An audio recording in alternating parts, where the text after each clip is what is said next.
اللہ کے رسول صلی اللہ علیہ وسلم نے فرمایا من قام رمضان ایمانا واحتسابا غفر له ما تقدم من ذنبه، کہ جو شخص رمضان میں قیام کرے گا، نمازیں پڑھے گا، رات میں اللہ کے سامنے کھڑا ہوگا، یا دوسرے الفاظ میں کہہ لیں جسے ہم تراویح کہتے ہیں، تراویح پڑھے گا اور ایمان کے ساتھ پڑھے گا اور اجر کی امید رکھتے ہوئے پڑھے گا، تو اللہ رب العالمین اس کے تمام گناہوں کو معاف کر دے گا۔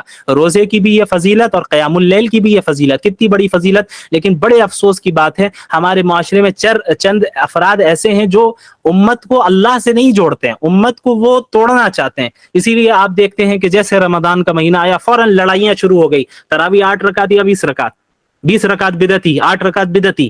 یہ بدعتی اور مشرک اور یہ سارے کافر ہونے کا جو ٹرینڈ چل پڑا ہے ہمارے یہاں، یہ بڑے خطرے کی چیز ہے۔ یہ چیزیں ہم لوگوں کو اصل مقصد سے پھیرنے کے لیے، ہمارا اصل مقابلہ تو کفار کے ساتھ ہے، اصل مقابلہ ان دشمنان دین کے ساتھ ہے جو ہمارے مسجد اقصی کو قبضہ کرنا چاہتے ہیں، اور وہ ایسے ہیں جو حرمین کو ختم کرنا چاہتے ہیں، وہ ایسے ہیں کہ جو چاہتے ہیں کہ مسلمان کرسچن بنے یا نہ بنے، کم از کم مسلمان نہ رہے۔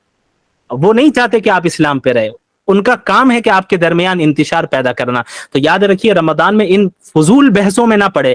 یہ کوئی 8 پڑھنے والا ہو یا 20 پڑھنے والا ہو، اس سے طے نہیں ہوگا کون جنت میں جائے گا کون جہنم میں جائے گا۔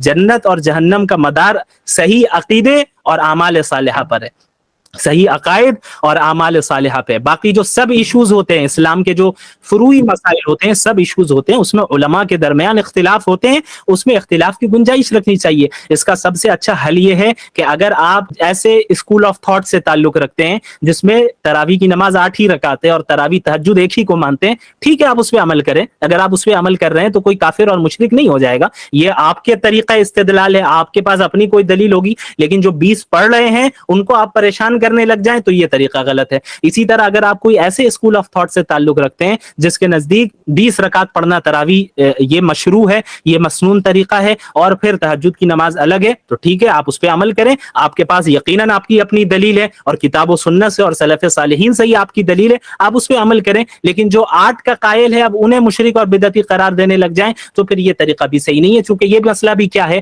ایک فرعی مسئلہ ہے، میجر ایشو نہیں ہے اسلام کا، یہ مائنر ایشو ہے، سب ایشو ہے، فروعی مسائل جسے ہم کہتے ہیں۔ تو فروعی مسائل میں اور سب ایشوز میں جہاں اختلاف اور ڈیفرنٹ اوپینینز کی گنجائش ہے وہاں رہنے دیں۔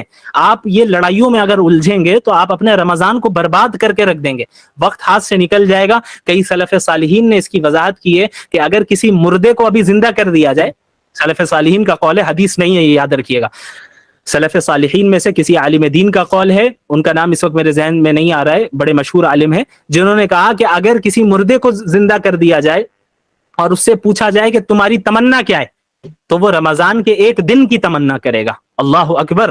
یہ اتنا بڑا مقام ہے رمضان کا، اور ابھی ہم مرے نہیں، ابھی ہم زندہ ہیں۔ تو یہ اللہ کا ہم پر کتنا بڑا فضل ہے کہ اللہ جو ہے ہمیں رمضان کی توفیق دے رہا ہے۔ سلف صالحین کا یہ معمول رہتا کہ رمضان کے آنے سے 6 مہینے پہلے سے ہی اللہ سے دعا کرتے اللہم بلغنا رمضان، یا اللہ ہمیں رمضان پہنچا دے اور عافیت کے ساتھ، صحت کے ساتھ، ایمان کے ساتھ پہنچا دے۔ یہ دعا کرتے 6 مہینے پہلے سے، اور ابھی رمضان ختم ہوتا تو ختم ہونے کے 6 مہینے بعد تک اللہ سے دعا کرتے کہ یا اللہ پچھلے رمضان میں جو عبادتیں کی ہیں اسے آپ قبول فرما لیں۔ یہ طریقہ ہمارے سلف صالحین کا رہا، ہمارے علماء کا رہا، اکابر علماء امت کا رہا، یہ طریقہ صحابہ کرام کا رہا، یہ طریقہ اللہ کے رسول صلی اللہ علیہ وسلم کا رہا۔ تو یہ حضرات رمضان کا استقبال اس طریقے سے کیا کرتے تھے، تو ہمیں بھی اسی طریقے سے رمضان کا استقبال کرنا ہے۔